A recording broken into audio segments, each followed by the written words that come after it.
ಮಾರುತಿರಾಯ ನೆಲೆಸಿದ ಧಾತ್ರಿ ಕುರಂಕೋಟೆ ಕ್ಷೇತ್ರದ ಹರಸುವ ಮೂರ್ತಿ. ಮಾರುತಿರಾಯ ನೆಲೆಸಿದ ಧಾತ್ರಿ ಕುರಂಕೋಟೆ ಕ್ಷೇತ್ರದ ಹರಸುವ ಮೂರ್ತಿ. ಪೂಜಿಸಿ ನಿಜ ಬಂಧುವ, ಪೂಜಿಸಿ ನಿಜ ಬಂಧುವ, ಕುರಂಕೋಟೆ ನೆಲೆ ಪ್ರಭುವ ಹನುಮ, ಕುರಂಕೋಟೆ ನೆಲೆ ದೈವವ. ಮಾರುತಿರಾಯ ಶ್ರೀ ಮಹನೀಯ ಕಾಯೋ ಭಕ್ತರ ಮನೆ ಒಡೆಯ. ಮಾರುತಿರಾಯ ಶ್ರೀ ಆಂಜನೇಯ ಕುರಂಕೋಟೆಯ ವಾಯುತನಯ. ರಾಮ ಭಟ್ಟನ ದೇವಾಲಯ ದೊಡ್ಡ ಕಾಯಪ್ಪನ ಶ್ರೀನಿಲಯ.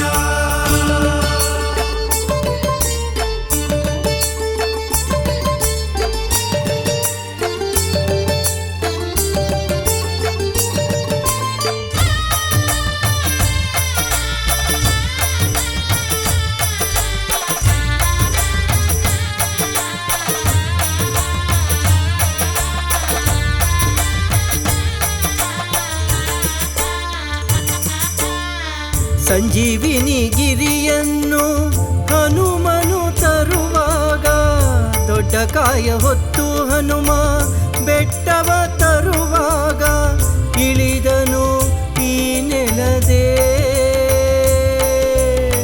ಹರಸಿದ ಋಷಿ ಮುನಿಗೆ. ಇಳಿದನು ಈ ನೆಲದೆ ಹರಸಿದ ಋಷಿ ಮುನಿಗೆ. ಕರೆದಾಗ ಬರುವೇನ ಎಂದ ಮಾರುತಿ, ಕರೆದಾಗ ಬರುವೇನ ಎಂದ ಮಾರುತಿ.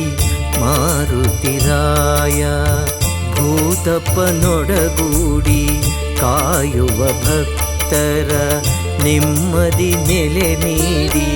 ಪೂಜಿಸಿ ನಿಜ ಬಂಧುವ, ಕುರಂಕೋಟೆ ನೆಲೆ ಪ್ರಭುವ. ಮಾರುತಿ ಕುರಂಕೋಟೆ ನೆಲೆ ದೈವವ. ಮಾರುತಿರಾಯ ಕರುಣೆಯ ಸಿಂಧು ಸುಜನರ ಪರವ ಭಕ್ತರ ಬಂಧು. ಸಾರಿದ ಸಾಗರ ಆನಂದದಾಗರ ಸದ್ಗುಣಶೀಲನು ಗುಣ ಭಂಡಾರ. ವೀರಾಧಿವೀರ ಪವನ ಕುಮಾರ ವಾಲಿ ಪ್ರಮಥನ ಭಕ್ತಾಗ್ರೇಸರ.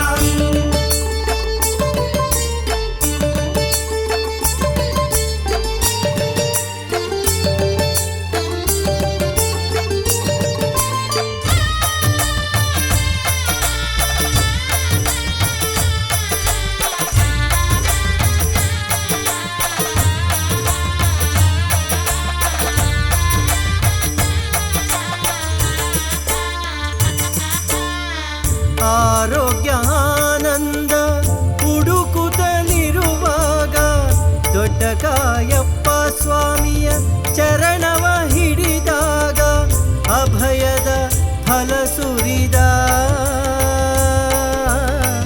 ದುರಿತ ಕೋಟಿಯ ತೊಡೆದ. ಅಭಯದ ಫಲ ಸುರಿದ ದುರಿತ ಕೋಟಿಯ ತೊಡೆದ. ಕರೆದಾಗ ಬರುವೇನ ಎಂದ ಮಾರುತಿ. ಬಹಳ ವರ್ಷಗಳ ಹಿಂದೆ ಕುರಂಕೋಟೆಯ ಬಡ ವೃದ್ಧೆಯೊಬ್ಬಳಿಗೆ ಹನುಮನ ಪೂಜಿಸುವ ಬಯಕೆಯಾಗಿ ಅವರಿವರ ಬಳಿ ಕಾಡಿ ಬೇಡಿ ಪಡೆದ ಸಣ್ಣ ತೆಂಗಿನಕಾಯಿಯನ್ನು ಹನುಮನಿಗೆ ಅರ್ಪಿಸಲು ತಂದಾಗ ಬಂದ ಭಕ್ತರೆಲ್ಲರೂ ನಕ್ಕು ಬಿಟ್ಟರು. ವೃದ್ಧೆಯು ಬೇಸರಿಸಿಕೊಳ್ಳದೆ, ಹನುಮಪ್ಪ, ಈ ಸಣ್ಣ ತೆಂಗಿನಕಾಯಿಯನ್ನು ಅರ್ಪಿಸಿಕೋ ಎಂದು ಪ್ರಾರ್ಥಿಸಲು ಆ ಕ್ಷಣದಲ್ಲೇ ಹನುಮನು ವೃದ್ಧೆಯ ಭಕ್ತಿಗೆ ಒಲಿದು ಸಣ್ಣ ತೆಂಗಿನಕಾಯಿಯನ್ನು ದೊಡ್ಡದು ಮಾಡಿಬಿಟ್ಟ. ಬಂದ ಭಕ್ತರೆಲ್ಲರೂ ವೃದ್ಧೆಯ ಭಕ್ತಿಗೆ, ಹನುಮನ ಶಕ್ತಿಗೆ ಬೆರಗಾಗಿ ಶರಣಾದರು. ಅಂದಿನಿಂದ ಹನುಮಪ್ಪ ದೊಡ್ಡ ಕಾಯಪ್ಪ, ದೊಡ್ಡ ಕಾಯಪ್ಪನೆಂದು ಹೆಸರಾಗಿ ಕಷ್ಟ ಎಂದು ಬರುವ ಭಕ್ತರಿಗೆ ತಂದೆ ತಾಯಿಯಾಗಿ ವೈದ್ಯನಾಗಿ ಹರಸುತ್ತಾ ನೆಲೆ ನಿಂತಿದ್ದಾನೆ. ಮಾರುತಿರಾಯ ವೃದ್ಧೆಯ ಭಕ್ತಿಗೆ ಒಲಿದ ತೆಂಗಿನಕಾಯಿ ದೊಡ್ಡದು ಮಾಡಿ ದೊಡ್ಡ ಕಾಯಪ್ಪನಾದ ಪೂಜಿಸಿ ನಿಜ ಬಂಧುವ ಕುರಂಕೋಟೆ ನೆಲೆ ಪ್ರಭುವ ಹನುಮ ಕುರಂಕೋಟೆ ನೆಲೆ ದೈವವಾ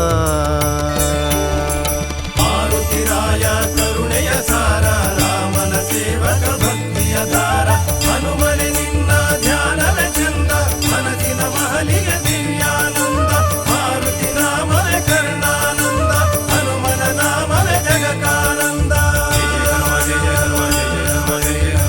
ಕುರಂಕೋಟೆಯ ದೊಡ್ಡ ಕಾಯಪ್ಪನ ಸನ್ನಿಧಿಗೆ ಬರುವ